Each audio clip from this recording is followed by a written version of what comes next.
Menikmati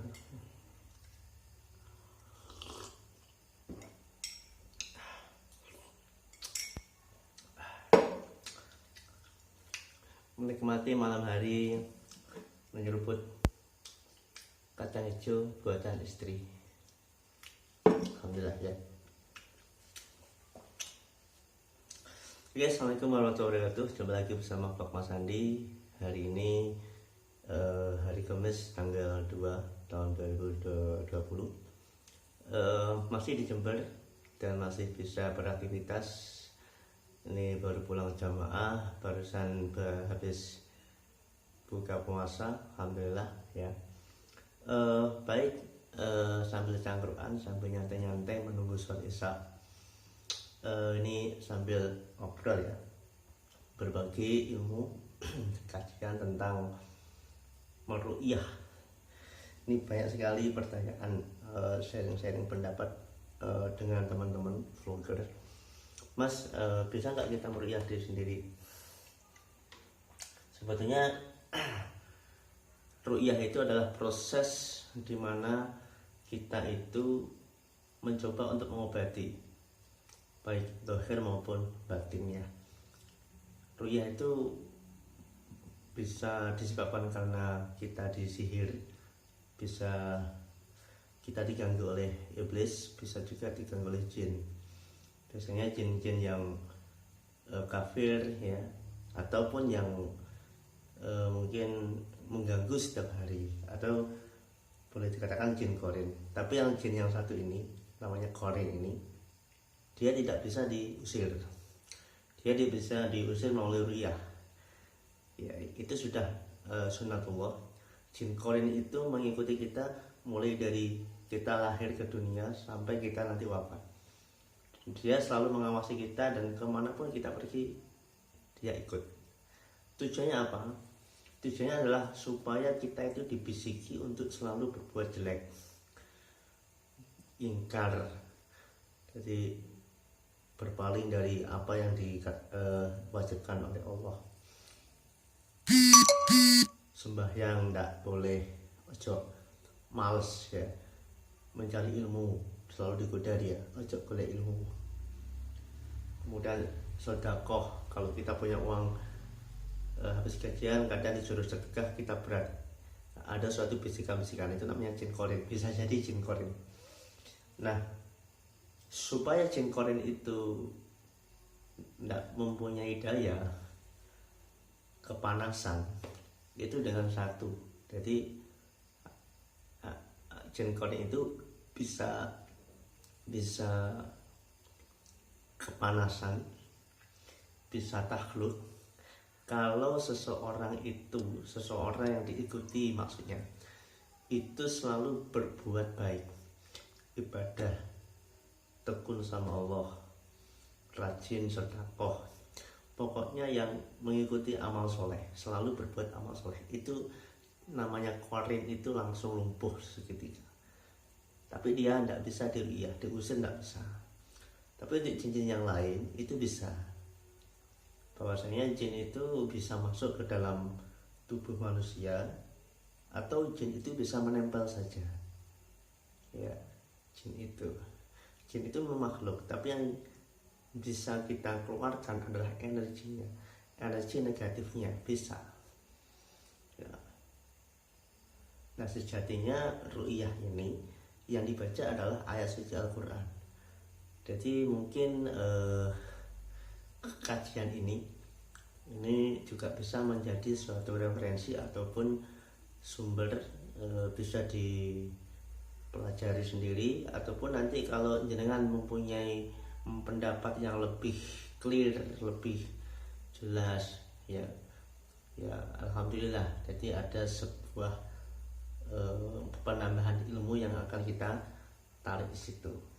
Makanya di vlog saya itu tidak hanya kita mengkaji kegiatan-kegiatan sehari-hari saya, tapi juga saya ingin sharing ya setahu saya ya. Karena dulu saya pernah di pondok, sedikit tahu lah. Mungkin kalau salah mohon maaf, mungkin bisa dibenarkan ataupun ya. Oke. Sebagai umat Islam, kita perlu mengetahui caranya atau adabnya lebih dulu kalau kita ingin meruqyah diri sendiri itu. Seperti yang diajarkan Rasulullah SAW, kita harus suci dulu. Mengapa kita suci? Karena yang akan kita baca adalah ayat suci Al-Quran dan doa-doa dari hadis. Ruqyah ini boleh dilakukan secara pribadi untuk diri sendiri ataupun kita meruqyah orang lain. Itu langkahnya sama. Meruqyah diri sendiri, orang lain harus dengan harapan berlindung pada Allah. Harapannya minta perlindungan pada Allah, yakin ya. Tidak boleh ragu. Kalau ragu, maka jin itu akan menertawakan kita. Kenapa? Karena kalau kita mulai dari sini, Allah menciptakan manusia itu adalah yang paling sempurna di atas. Jin, setan, malaikat di bawahnya sudah. Maka itu untuk apa kita minder gitu? Minder itu tidak boleh. Harus yakin bahwa saya baca Alkitab itu langsung diijabah sama Allah. Walaupun itu hanya suratul Fatihah. Nanti ya terbisanya kita nggak usah mulia itu pakai ayat-ayat yang panjang yang kita hafal. Ya kalau kita hafal, atau kalau kita hanya hafal Bismillah, ya Bismillah saja bisa ya. Jadi fungsi mulia itu adalah menyembuhkan penyakit atau gangguan jin. Kondisi ini harus ditentukan dengan hati yang menata, hati yang percaya, sehingga hasil akhirnya adalah kita bisa mendapatkan hikmahnya di situ. Hikmahnya, arti hikmah. Nah, mulia diri sendiri ataupun orang lain, kita harus menanamkan tawakal kepada Allah dalam hati. Tawakal. Ini ada dua adab. Jadi semua ada adab, ada tingkah laku ya, ada tingkah laku sebelum kita meruqyah diri sendiri. Yang pertama, suci dari hadas besar kecil, dimandi jinabat dulu ya, kemudian bersuci, berwudu. Karena ketika kita membaca kalimat thayyibah dianjurkan dalam keadaan suci, jadi tidak najis gitu ya. Hal ini juga berlaku jika kita ingin menyembuhkan atau meruqyah orang lain. Ini bisa dipakai. Nah, setiap muslim sebaiknya mengetahui tata cara muruqyah. Setiap muslim itu harus tahu tata caranya. Yang pertama tadi dua tadi. Tata cara orang muruqyah di sendiri menurut Islam itu yang pertama adalah mengawali dengan salat taubat atau salat hajat masing-masing 2 rakaat. Ketika kita salat taubat, minta ampun apa yang kita sudah lakukan, kesalahan apa yang sebelumnya kita lakukan, salat taubat dulu. Mungkin kita habis hibah orang, membicarakan orang lain, intinya mengolok-olok orang lain. Itu rasa ingin mengolok-olok itu sesungguhnya bisikan setan. Kita buang itu dari hati kita, dari salat taubat itu. Nah,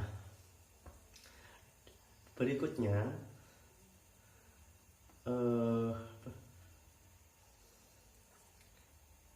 kemudian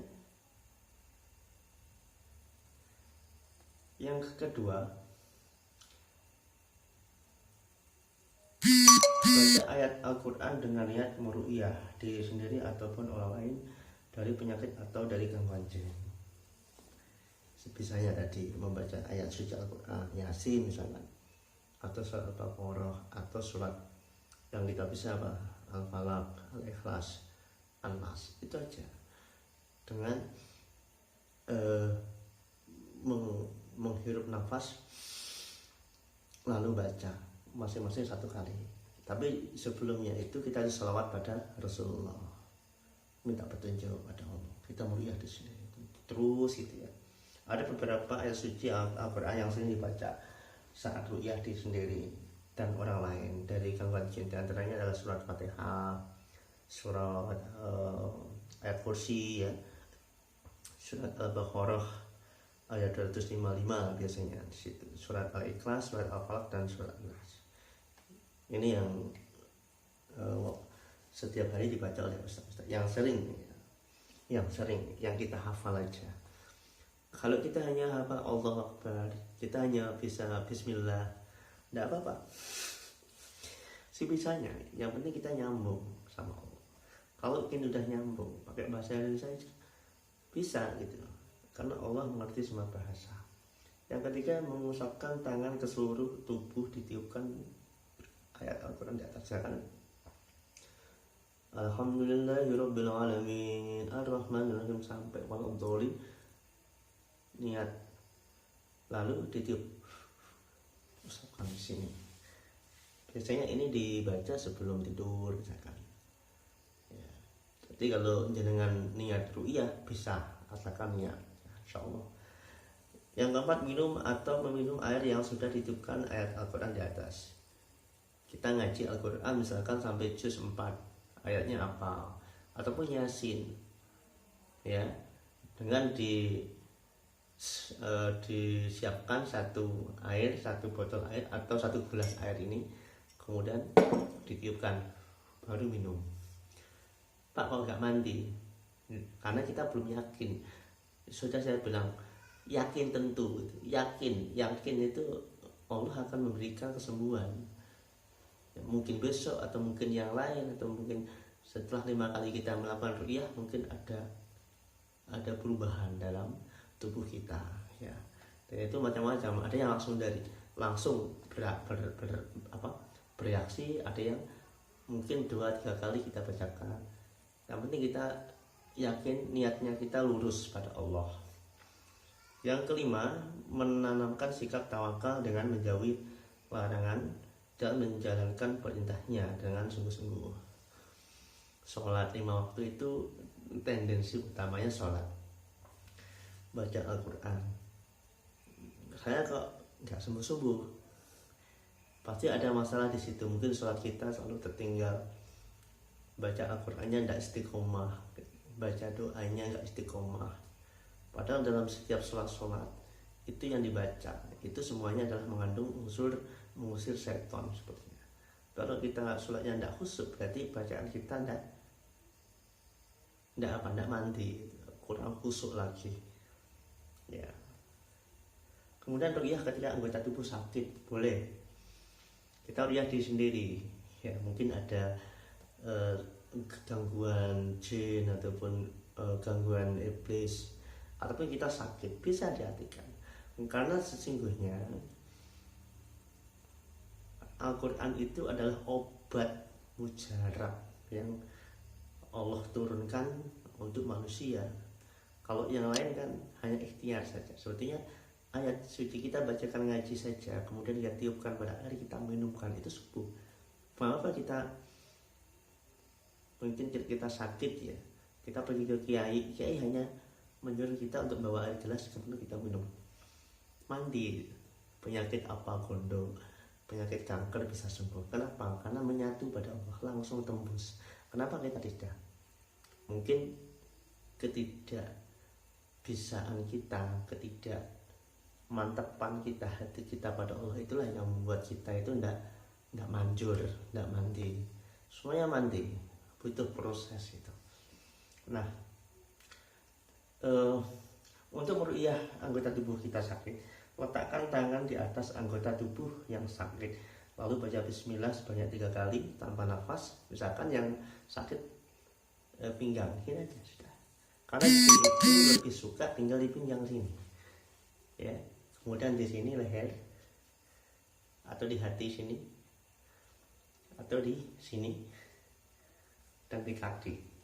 Misalkan yang sakit adalah pinggang, pegang aja, baca bismillah 3 kali tanpa nafas, ya. Nah, lalu lanjutkan dengan membaca doa yang diajarkan Rasulullah berikut sebanyak 7 kali. Contoh, a'udzubillahi minasyaitonirrajim, bismillahirrahmanirrahim, a'udzu bi'izzati illahi wa qudratihi min syarri ma ajidu wa uhadziru, yang artinya insyaallah aku berlindung dengan keperkasaan Allah dan kekuasaannya dari kejelekan yang aku rasakan dan yang aku takutkan. Ini ada di hadis Rasulullah ya. Secara mulia di sendiri menurut Islam ini terdapat dalam hadis Muslim dan Ibnu Hibban yang berbunyi dari Utsman bin Abil As radhiyallahu anhu bahwa beliau mengadukan rasa sakit badannya kepada Rasulullah SAW. Lalu Rasulullah menyuruhnya, letakkanlah tanganmu di atas tempat yang sakit dari tubuhmu. Lalu beliau ajarkan doa-doa di atas. Itu hadis Muslim halaman 5667 dan Ibnu Hibban 2964. Ini hadis. Kemudian ru'yah sebelum tidur ini bisa dilakukan. Selanjutnya kamu juga bisa menerapkan ru'yah sebelum tidur. Caranya adalah dengan menggabungkan dua telapak tangan ini, ya, telapak tangan digabungkan. Ya, lalu dibacakan surat Al-Ikhlas, Al-Falaq, An-Nas. Lalu kemudian apa? Ditidurkan. Lalu diusapkan seluruh bagian tubuh. Ini insya Allah sepanjang tidur kita tidak akan diganggu setan. Biasanya yang mimpinya jelek itu biasanya diganggu oleh setan. Ya. Kemudian diulang sampai 3 kali biasanya. Cara mulia diri sendiri dari penyakit dan gangguan jin ini berdasarkan Aisyah radhiyallahu anha yang menceritakan kebiasaan Nabi Muhammad SAW tidur. Jadi ini disampaikan di HR Bukhari halaman 5017 dan Muslim 2192. Ini baca surat Al-Falaq, Al-Ikhlas, Al-Falaq, An-Nas, kemudian ditiupkan lalu diusapkan sampai 3 kali. Dan banyak cara-cara yang lain, bisa pakai ayat kursi, bisa pakai Al-Quran, bisa yang lain sebagainya. Ataupun biasanya sebelum tidur kita sholat hajat dulu, biasanya wudhu, sholat hajat, wirid apa yang bisa diwiridkan, sholat Ikhlas 100 kali ataupun 41 kali, atau hanya Bismillah, atau hanya Allah sebelum tidur, insya Allah bisa.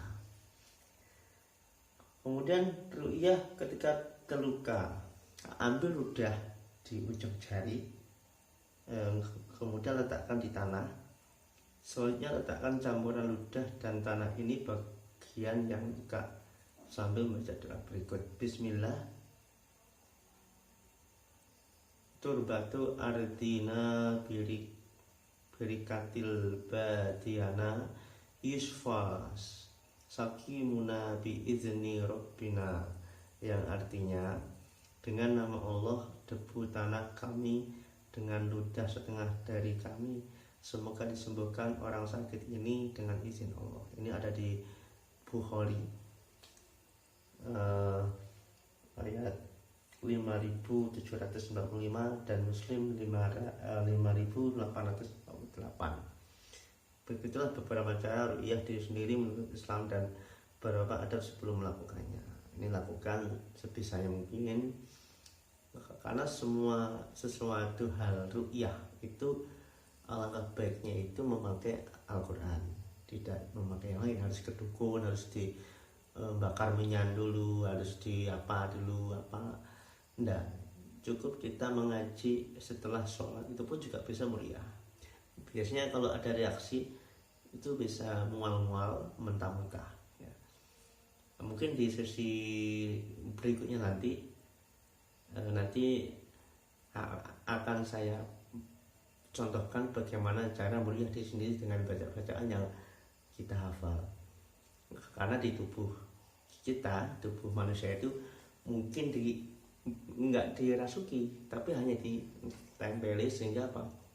Sehingga kita mau jamaah berat, mau mengajar berat, mau menggarap tugas RPP berat, ataupun bekerja berat, ataupun megang Quran aja berat, kemudian apapun lah, males pokoknya tidur saja, ini mungkin ada sesuatu yang menempel dalam tubuh. Nah mungkin tidak terlepas dari tubuh saya ini juga ditempeli, makanya di channel di kajian berikutnya nanti saya tunjukkan bagaimana cara muru'iyah itu sendiri. Bukan bermaksud pamer, bukan bermaksud untuk riak, mudah-mudahan ini bermanfaat dan ini bisa dilakukan oleh jenengan-jenengan di rumah ya. Mungkin itu aja yang dapat saya berikan malam hari ini, mudah-mudahan bermanfaat. Apabila ada kesalahan, keliru, salah kata mohon dimaklumi, bisa ditambahkan di kolom komentar yang lainnya. Waktunya saya untuk istirahat, menemani putri di rumah, putri tercinta, karena ini harapannya adalah masalah yang ada di negara kita bisa teratasi. Kita doakan mudah-mudahan teman-teman kita yang di luar sana selalu diberikan kesehatan. Sukses selalu untuk Anda. Assalamualaikum warahmatullahi wabarakatuh.